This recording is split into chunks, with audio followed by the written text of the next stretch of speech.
Hello guys. And ayun. Magandang umaga sa inyo lahat. Nandito ngayon ako sa daan. Na, nagpapahang, nagpapahangin.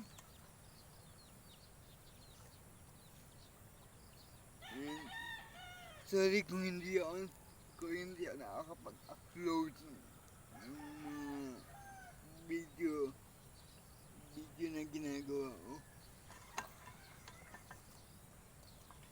Kasi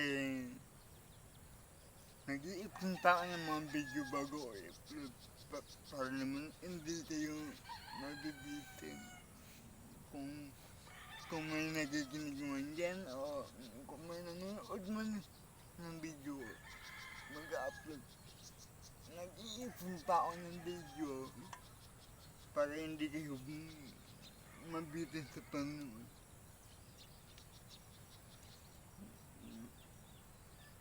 So, bakit ako nandito ngayon? Kasi ang topic ko ngayon,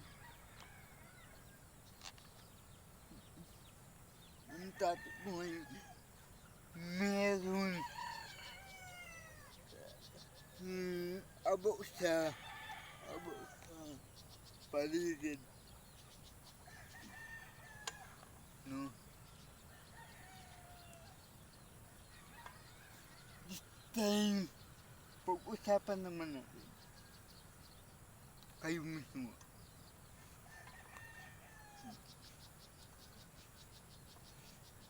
Actually, kung nagtatanong kayo, sino ba yung nagbibideo?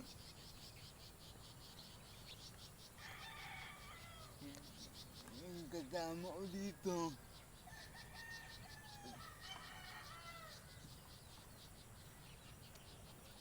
diba? Okay. Sa topic, bago pa akong mawala. Nung nakaraang gabi kasi,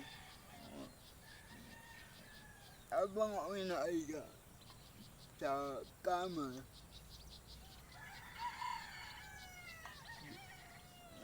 napapaisip ako. Isip. Ang dami pumapasok sa utak ko na ang dami ka na na-realize. No. Madaming tao ngayon ang nababaon sa social media, sa mga laro, online game. No. This time, hindi natin alam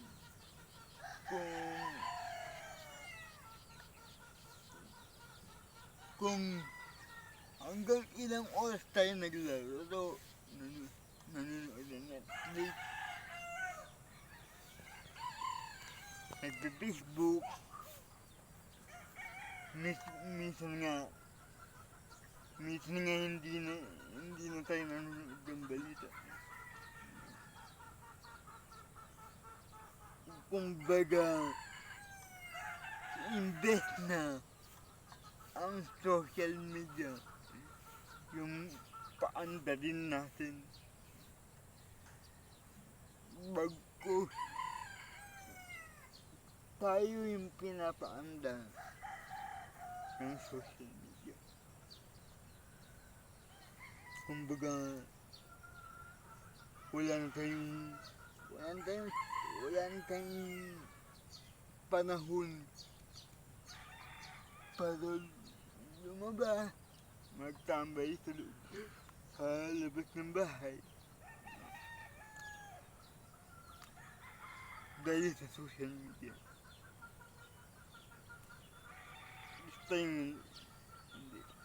This time, kahit ganito lang, paligid nyo. Kahit ganito na yung view, subukan yung i-appreciate yung ganda ng kapaligiran. At susubukan yung pumunta sa kung saan tahimik na lugar na alam yung mariris na alam yung marireset yung pakiramdam. Ayun.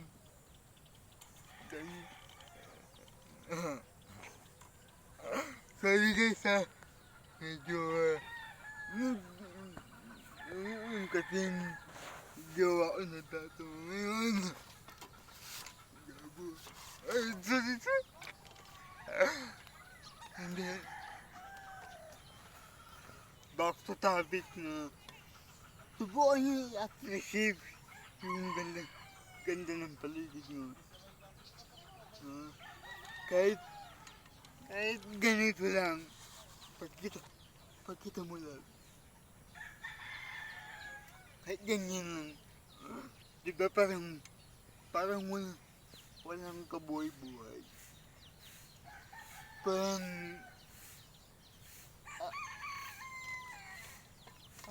ano ba pinapagita mo?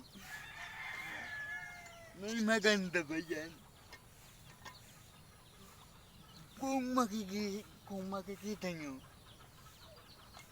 ng dalawang mata, wala namang maganda sa likod ko.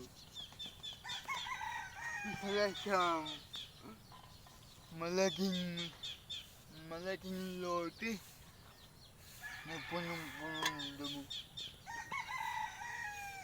Pero yung kung lalawakan nyo yung isip nyo at i-appreciate nyo,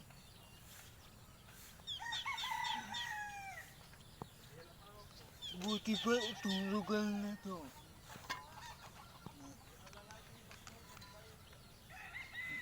Napakatahimik. Napakatayag. Kapalagay nyo ba kung magtatayo pa ng building dito o ng tindahan, magiging tahimik pa kaya? Diba? Hindi. Wait lang.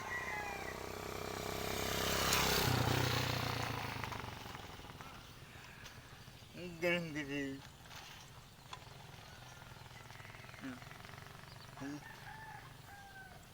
Ayan. May dumadaan.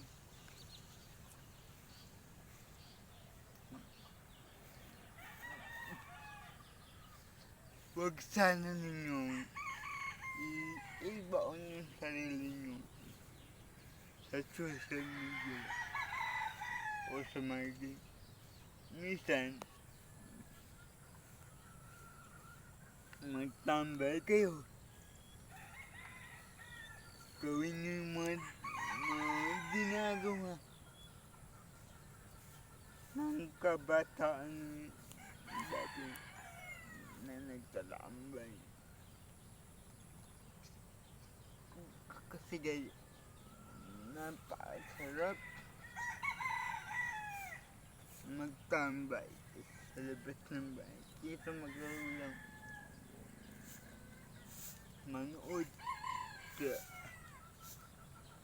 sa YouTube. Mag-scroll sa Facebook. Oo, nakakaaliw yun. Pero subukan nyo rin i-appreciate yung mga bagay na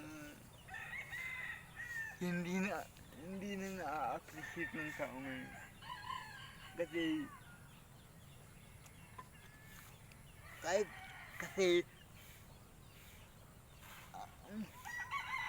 iba na yung panahon ngayon eh. Yung na-a-appreciate ng tao mga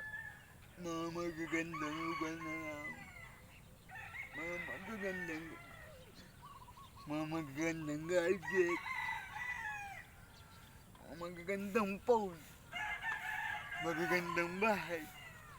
Yun na lang yung na-appreciate mo daw eh. Pero kung sasabihin mong ano ba maganda dito?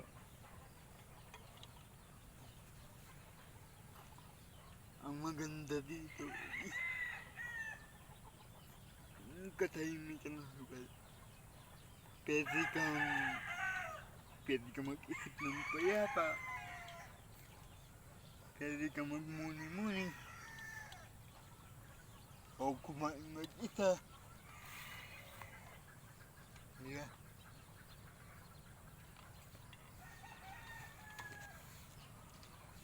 Ganyan.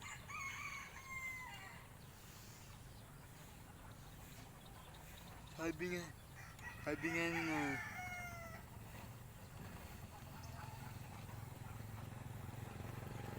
mas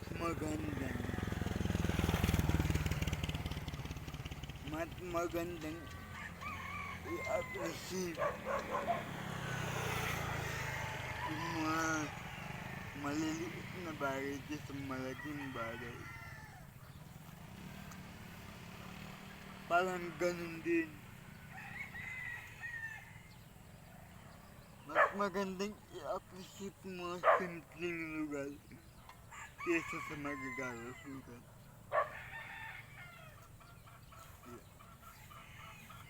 Diba? Kasi minsan lang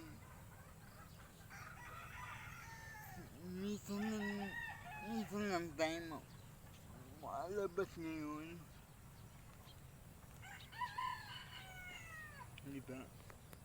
Bakit di pa natin tignan kung ano yung ganda ng lugar? Ayun guys, yan, pasensya na kung medyo hindi ako makapag-focus sa camera kasi medyo nasasilaw ako. Nakakasilaw yung panahon. Kagaya ko,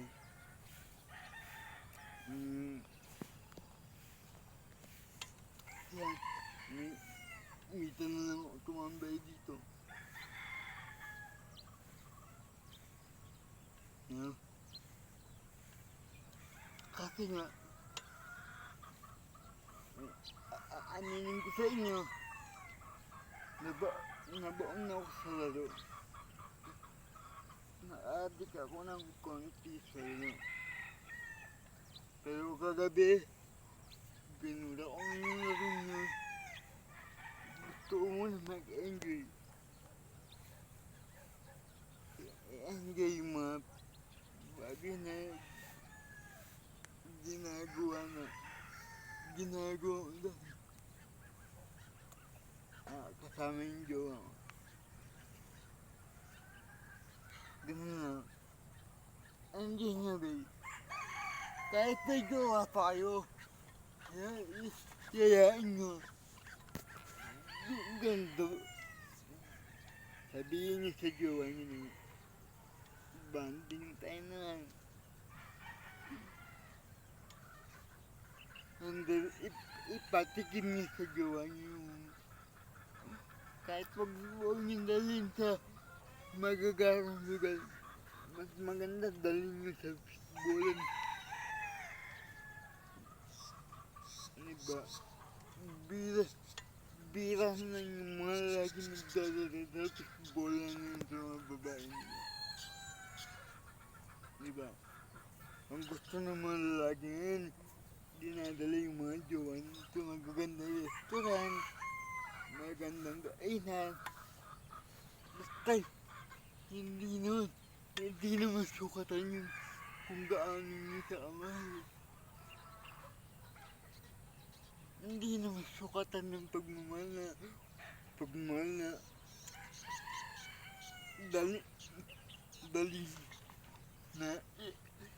dali siya sa magagandang restaurant para masabing yung mahal niya.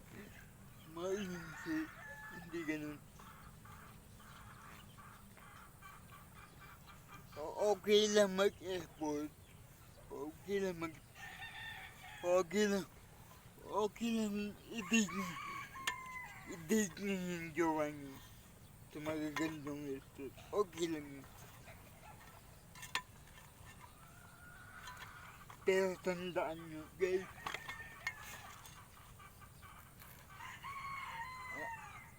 para masabi niyong mahal nyo yung isang tao,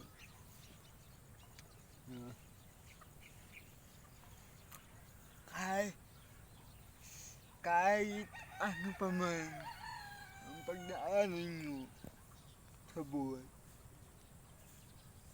huwag niyo silang suuan. Kasi hindi batayan yung magandang regalo o magandang pasyalan para masabi yung mahal yung isang tao.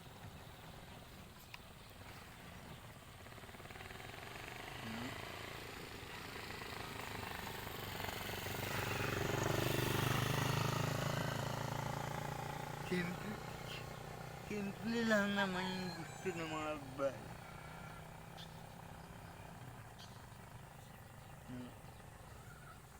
Maging loyal and faithful.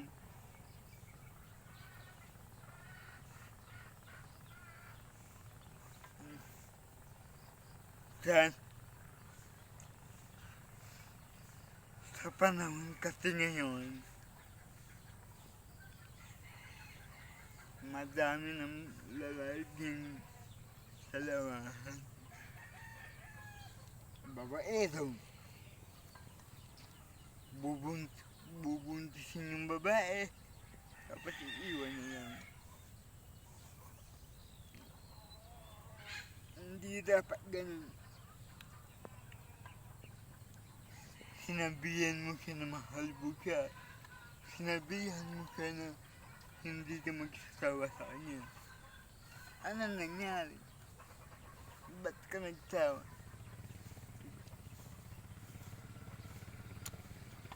Dahil ba sa ugali niya?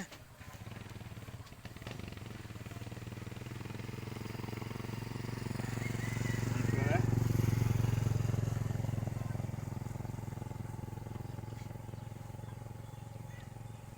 Hindi dapat ganun. Hanggat mahal ka ng isang tao,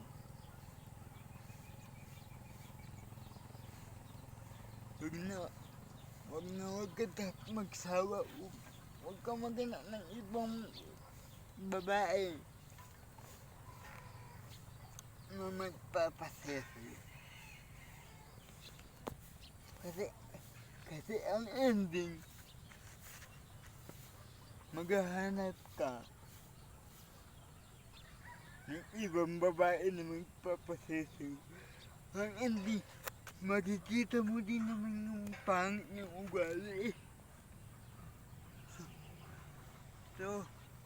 So, babalik pa din yung dati. Diba?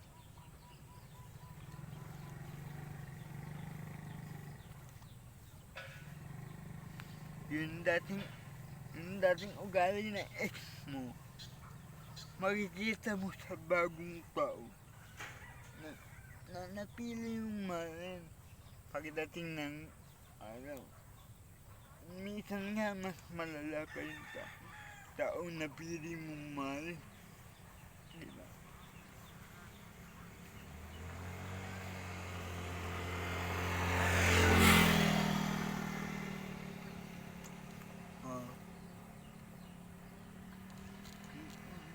Baka may magtanong din na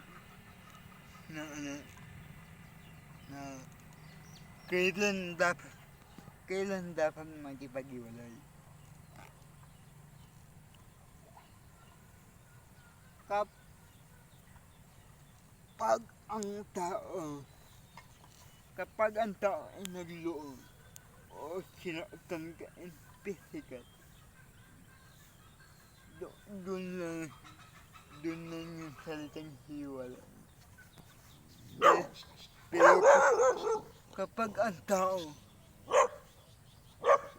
alam mo mahal na mahal ka,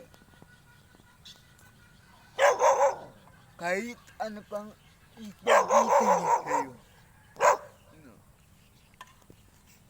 Kahit ano pang iparandam niya sa'yo, piliin mo pa rin siya.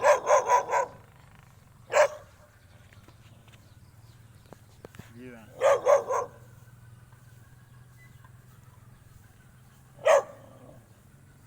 Kumakawal na yung aso. Ang ingay ko daw kasi, dami ko daw kasing dalay. Kaya nga nang jowa ko niyo.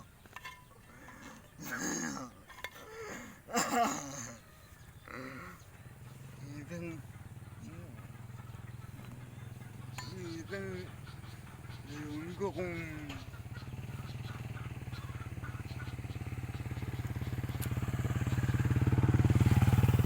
natatawa naman siya sa akin o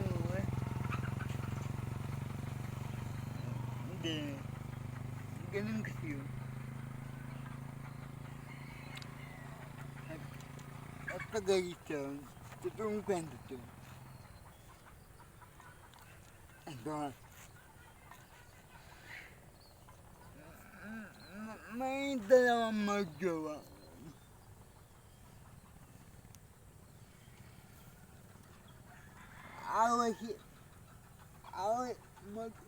Mag-away sila. Tapos magkakabati.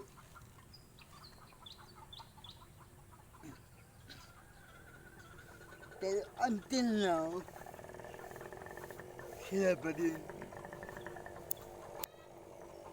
Pero yung kaibigan ng dalawang magjowa,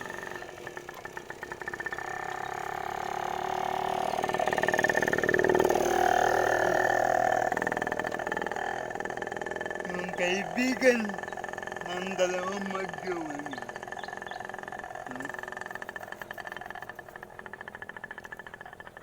Wala pa rin kang jowa. Wala nagtatagal sa akin. Bakit? Anong rason? Bakit wala nagtatagal sa akin? Kasi mali yung mindset niya. Kasi kada magka-jowa siya, kada magkitaan niya ng birthday, lagi niyang inaalisan, lagi siya nakikipag-iwalay. Diba? So ano yung point ko dito? Mas nagtagal yung relasyon ng kaibigan niya kaysa sa kanya. Buti pa yung kaibigan niya, kahit nag-away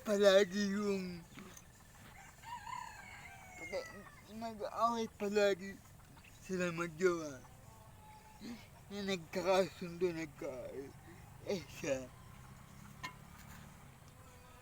konting away lang, hiwalay agad, hanap ng bago. Diba? Hanggang sa umiikot na lang yung buhay niya sa ganun. Kasi ang mindset niya kasi is, kapag hindi maayos yung naging jowa, hiwalayan ko. Kasi may mas maayos pa dyan. Diba? Tama naman siya. Pero mali yung ginagawa niya. Kapag dumating na sa point na feeling mo susuuan na, feeling mo nagkikipag-iwalay ka na, huwag mong gawin. isipin mo, bakit ko ba minahal itong lalaki o itong babaeng to? No?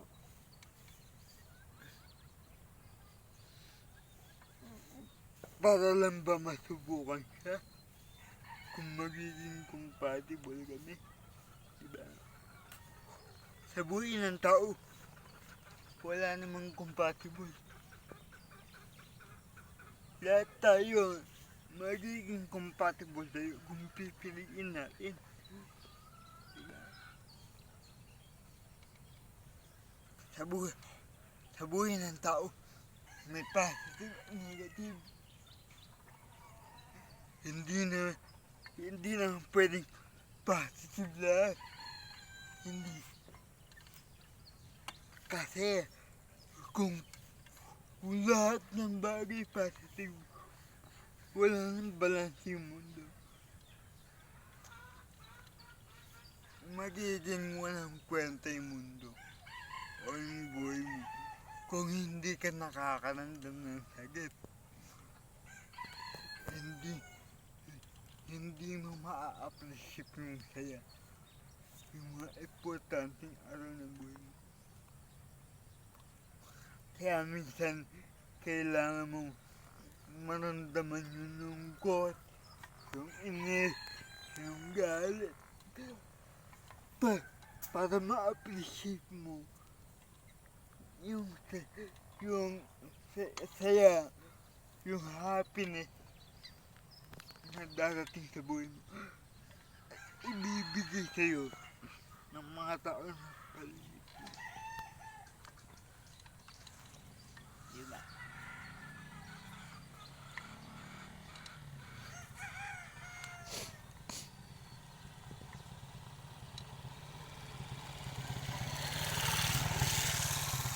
I-appreciate mo lang.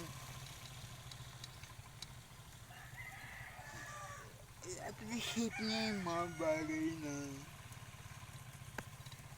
hindi nararamdaman ng tao. Hindi nakikita ng tao. Diba? Para makita niyo yung ganda nito. Diba? Gaya ko. Tingnan niyo.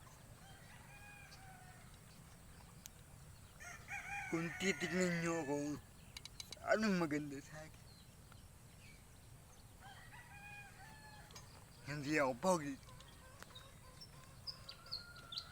Ganito pa yung pagsasalita ko.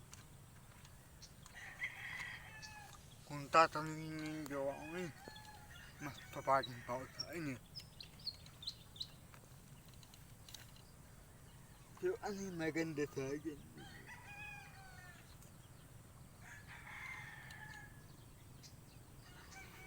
Siguro maipagmamalaki yung mentality ko na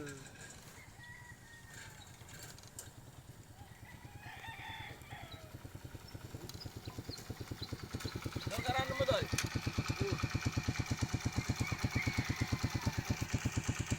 may dumaan. Siguro maipagmamalaki ko yung mentality ko na hindi marunong magsawa.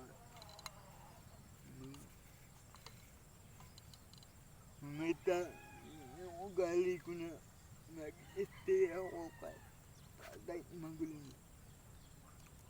Yung ugali ko na faithful. Ako kaya kong sabihin sa inyo na faithful talaga ako. Walang kahalong kaplastikan.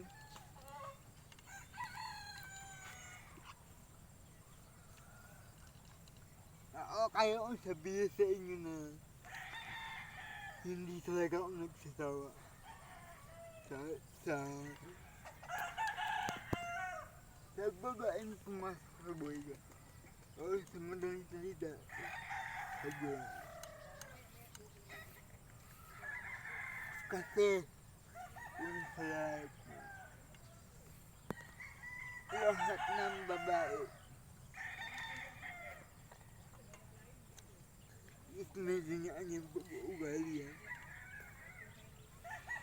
Lahat ng lalaki is may ganyan pag-uugali din. Pero kung ang isang babae is nakitaan mo ng ugali na hindi maganda, tapos ng babae ka o pinagpalit mo siya sa iba, eh wala kang kwentang lalaki. Hindi ka totoong lalaki.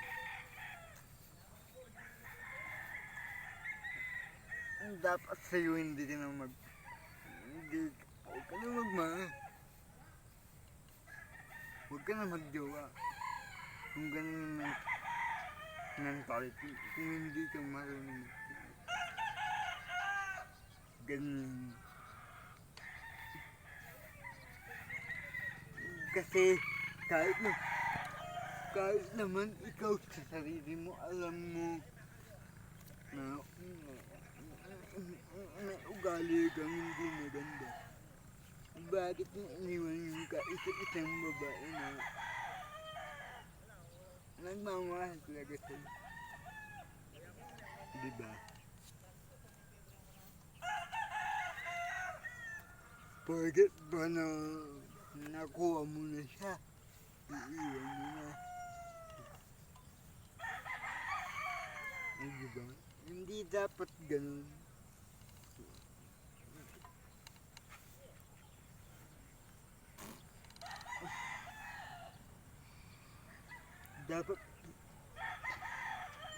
Dapat piliin palagi natin yung mag-stay. Ayusin kaysa sa makipag-iwalay. Maliban na lang kung binubugbog tayo na o nagloloko siya sa atin.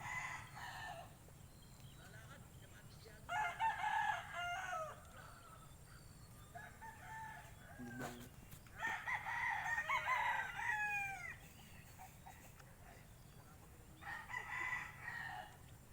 Hanggang na. Sige. Sige na guys. Ako'y magpapaalam muna. And then, pagpatensyahan niyo na yung boss ko. Alam niyo naman siguro. And, kayo na po palang umintindi sa pananalita ako. Kayo na po palang umintindi sa akin. And sa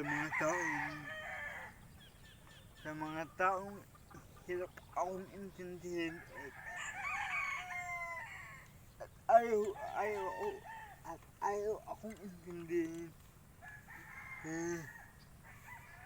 Hindi ko ginawa yung video nito para sa inyo. Ginawa ko yung video nito para sa mga taong magagaling makinig lang. Sa mga taong malawak ng pangunawa at may time para makinig. Sige na guys, paalam. God bless.